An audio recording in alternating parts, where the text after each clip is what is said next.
Thank you for joining us for the final episode of DuckU News this term. I'm Yuri Huang. And I'm Katie Poland. We will start tonight with a closer look at this year's elections.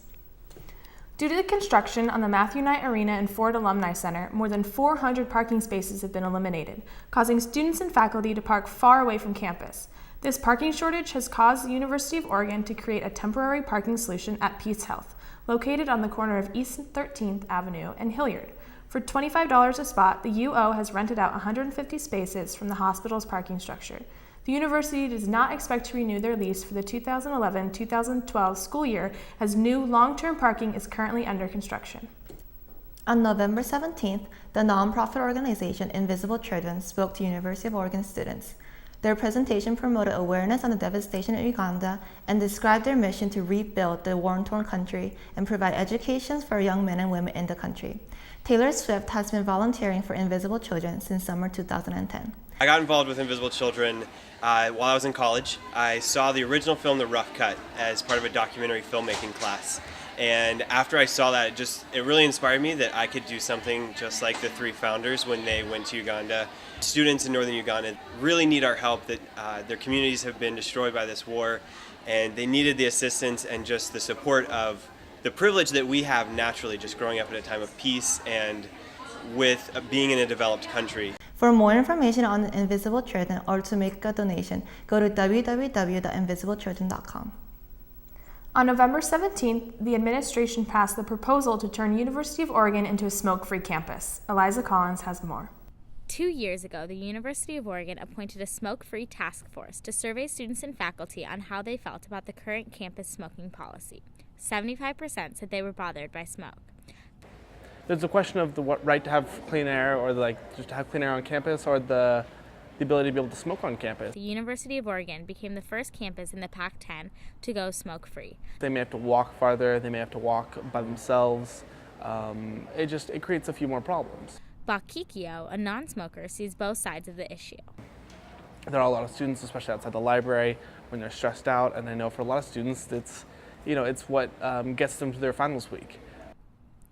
Although still a controversial topic, the smoking ban will be implemented fall of 2012. For DuckU News, I'm Eliza Collins. With the opening of Matthew Knight Arena just around the corner in January, the finishing touches for the basketball and volleyball stadium are underway. One of the most talked about features of the new arena is the graphics that will appear on the hardwood court that give the illusion of looking up through the forest. The graphics were developed by Nike and were designed to pay tribute to Matthew Knight.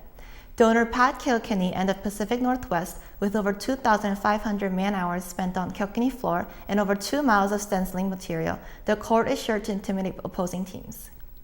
This year marked the 9th annual Civil War blood drive competition between the Ducks and the Beavers. It was the largest blood drive organized by Lane Memorial Blood Bank and the American Red Cross. Over 60,000 Rowdy fans attended the most recent home game at Autzen Stadium against the Washington Huskies. This game had a record amount of attendees, but a surprisingly low number of ejections at 117.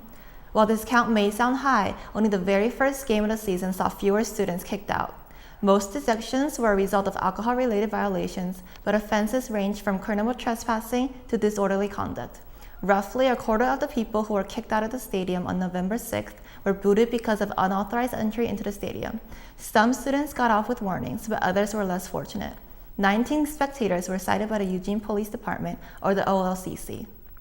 The University of Oregon's own Professor Daniel Morrison recently spent time in Afghanistan working closely alongside the Marines to get a feel for everyday life on the front line. I was working with Callie Bagby, who had just got back from a year being an embed journalist in Iraq, and so she and I were working on credentials for KVAL. We were eventually moved to Marja, which at the time we were there was the most dangerous area of Afghanistan. It's right near a desert called the Desert of Death. We were with the Marine Infantry group, and it was the 2nd Battalion, 6th Regiment. Get up before dawn, put on all your gear, all your body armor and your helmet and everything else, and drink lots of water and fill your water bladder up and check all your cameras and all that.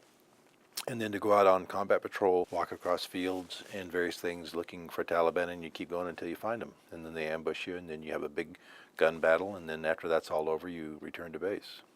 And that's a normal day. And when you return to base, there is nothing to do. We wanted the American people to have a glimpse of what the frontline troops go through, what it means to be over there. I was very much surprised by the level of violence. I didn't realize that there were firefights nearly every day. There's a problem. People don't seem to be interested in the fact that U.S. troops are fighting and dying in their name, and nobody seems to care. There's 130,000 American troops in Afghanistan risking their lives in your name.